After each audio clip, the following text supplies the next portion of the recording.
No wonder there are fewer foreigners around. While others shop for clothes and appliances online, they go straight to TikTok and buy a Chinese-made manned drone. One second, they're wondering if they've been scammed. The next second, they're already lifted off the ground. How much do you weigh? 180. This one.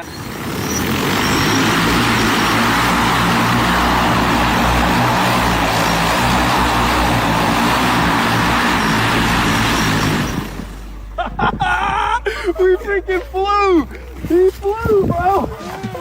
You actually flew. How did that feel? Dude, that felt safe. Dude, that was insane. What shocked foreign netizens the most wasn't how exaggerated the drone looked. It was the fact that a manned flying vehicle could actually be ordered like an ordinary product, and it was made in China. The impact of this reality hit harder than the flight itself. No way. It's probably about to take off.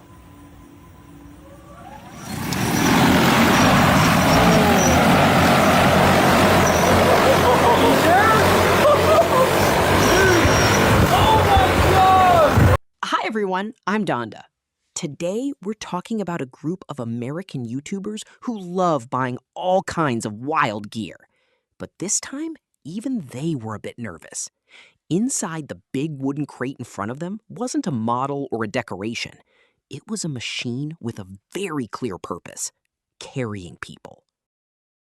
In today's video, we bought one of the craziest and most dangerous things we've ever bought off of Temu, and it's in this crate right here, and I'm a little scared. How are you feeling, dude? Not the most dangerous thing off of Temu, the most dangerous thing we've ever bought, period. More importantly, this wasn't a concept product or a lab prototype. It was something you could actually buy on a cross-border e-commerce platform, have delivered to your doorstep, and potentially fly into the sky. When they opened the box, their first reaction wasn't excitement. It was disbelief. The box looked huge, but when they lifted it, it was surprisingly light. That alone showed it was genuinely designed for flight. Look at this, it's a big box. Super light, which is a good thing. Lightweight, because this is supposed to lift me or you. Gosh, that is sick. You sure that's not a game simulator? No freaking way, dude. The most important question came up immediately. Can it actually carry a person? The seller said it could handle around 200 pounds, roughly the weight of an adult. At that point, the nature of the machine changed. It was no longer a big toy. It was a serious manned aircraft. They even started calling it a flying car. Even crazier, the seller claimed you could learn to fly it in just 3 minutes. That didn't reassure them. It made them even more nervous. How much pounds into the air can this thing lift? I think it can lift like 200 pounds. So we bought a flying car. This is a flying car, and I might have to lose some weight. The first part they unpacked was the battery, and it was extremely heavy. They immediately started doubting how something this heavy could lift a person.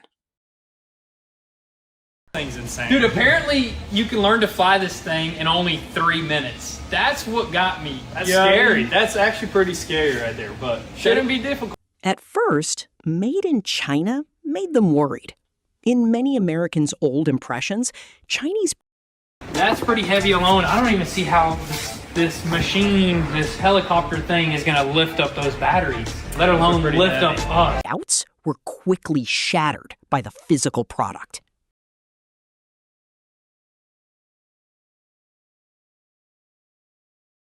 What if it's just something completely fake? Yeah, you got scammed. The frame was made of carbon fiber, and the exterior finish was solid. From the texture and build quality, it didn't feel like a cheaply thrown together product. The shift from afraid of being scammed to carefully examining the machine happened in just a few seconds. Their impression of Chinese manufacturing began to change. What is that? Carbon fiber. That is sick. When they told people around them about their plan, almost everyone opposed it. The universal reaction was, "It's too dangerous. Don't touch it." But that backlash only made them more determined to try. I actually told a couple people about this idea, and everybody's like, "You're crazy, don't do it, this is dangerous." Everybody. Nobody wanted it. Not a single person was like, "Oh, that's pretty cool," but That's why we wanted to do it even more. They talked a big game, but they still set a safety baseline. They would only do low-altitude test flights, just 2 feet off the ground at first, and gradually go higher once they got comfortable. The problem was, the moment it carried a person, it was no longer a toy-level experiment. We're gonna take our time learning everything, and we're only gonna fly like 2 feet up, until we get comfortable. I'm flying home. Halfway through unboxing, they started discussing a more practical question. If this thing were sold in the US, how much would it cost? You see like anything flying in America is your hundreds of thousands of dollars. Yeah. You know So the what I mean? closest thing to what we bought here is the Jetson 1, I think, and those are like 130 grand. And they're basically the exact same thing, you know what I mean? Hopefully. They compared it to the well-known Jason 1 single-person flying device on the American market, which costs around $130,000. The one they bought cost only a fraction of that. This price difference was what blew their minds the most. Not that it could fly, but that it was so cheap. For Chinese audiences, this price gap might not be surprising. But for these American creators, it was their first direct confrontation with the power of Chinese supply chains. Once the main body was fully assembled, someone sat inside. The feeling instantly changed. It suddenly looked like a real vehicle. All you got is literally one control. No gas pedal, no brake. Where's the gear shifter? No gear shifter. Just one joystick, which makes it pretty simple to fly, you know what I mean? The controls were designed to be extremely simple. The simpler it looked, the more it lowered their guard. But this was still a machine meant to lift a human into the sky. They practiced by lifting the frame and simulating turns, running while feeling the center of gravity. It was a crude method, but it helped their bodies get used to the flying posture. Like a roller coaster, but you get to control it, you know what I mean? Oh my God, that feels crazy. Dude, this is gonna be fun. At this point, they weren't just unboxing anymore. They were mentally preparing for their first real flight. A few days later, the remaining parts arrived: motors, propellers, and the remote controller. The machine finally started looking complete. What made them truly nervous wasn't the scattered bolts. It was a small crack on one of the propeller blades. Carbon fiber, super sweet looking, but we got a major problem. So as soon as we opened them up, we seen a piece of damage right here on the wingtip, which is just, it sucks honestly, because you technically cannot fly with that. It would be minor. For a flying vehicle, it was serious, because the blade tips spin at the highest speeds.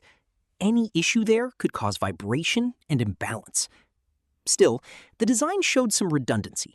Each arm had dual motors, indicating they had at least considered failure. These motors are just insane. So there's actually 2 motors per corner, which is awesome. It's kind of like a safety feature as well, because apparently if one goes out in the corner, you can still fly. I think even 4 of them go out. As long as you got 4 of them in each corner, you're still good to fly. After the hardware was installed, the real headache was the remote controller and flight controller settings.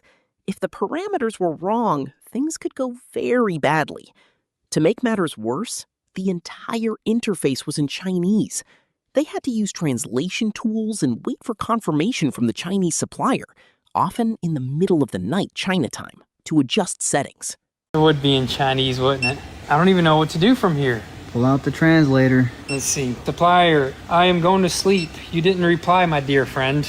Do not take off yet. This highlighted something important.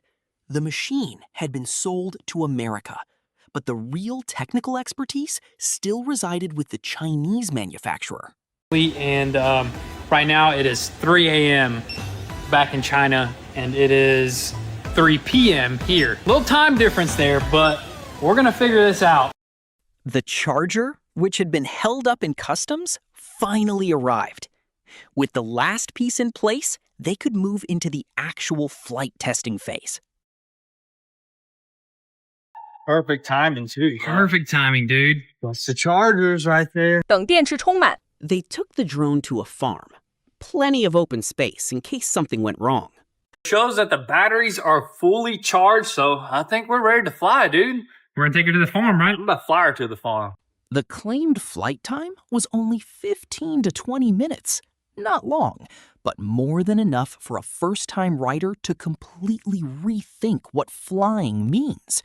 The real test was just beginning. Temu drone. That's insane, though. Just looking at it. I know, dude. It's pretty crazy to see, but It's hey, intimidating. it's the future. You know what I mean? This is the future. You got to get ready for the future because, you know, you don't get ready for the future. How are you going to buy a flying car? On the field, they didn't rush to take off. First, they tested each motor individually. The sound alone told them a lot. At least the motors sounded solid, not like cheap toys. They genuinely sounded like they could fly. But spinning doesn't mean flying. Dude, it sounds so sick. Actually sounds good, you know, doesn't sound like a crappy motor. Sounds smooth. They originally wanted to figure out the controls using the remote first, but things didn't go as planned. At that moment, the atmosphere shifted from curiosity to real tension. They had only planned to sit inside, feel it out, and spin up the propellers. No one intended to take off right away. But the machine suddenly lifted off the ground anyway. Maybe you can't fly with the remote and you have to be in it. This was the real turning point of the whole video. Before it left the ground, they could still doubt it. Once it was airborne, they had no choice but to believe. The craziest part? Not only did it fly, I'm going to get in there. Just, if you get in there, just turn, don't fly, don't take off. faded. What they noticed first wasn't how high or far it could go. It was how quickly the battery drained. That brought them back to reality. For now, it felt more like an experience device than a mature transportation tool.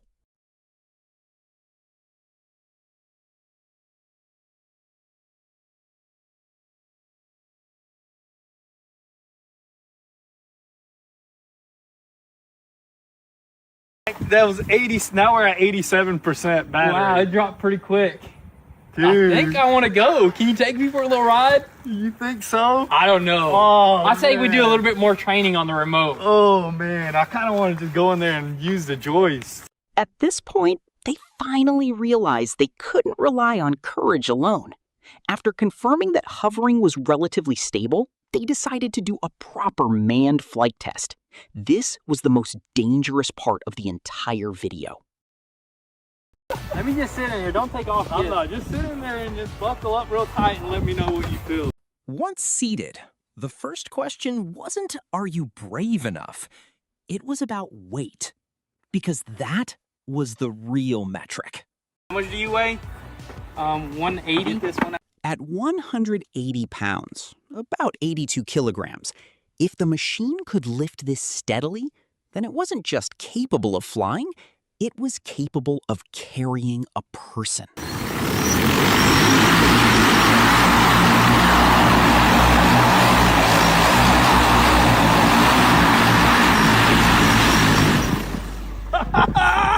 We freaking flew!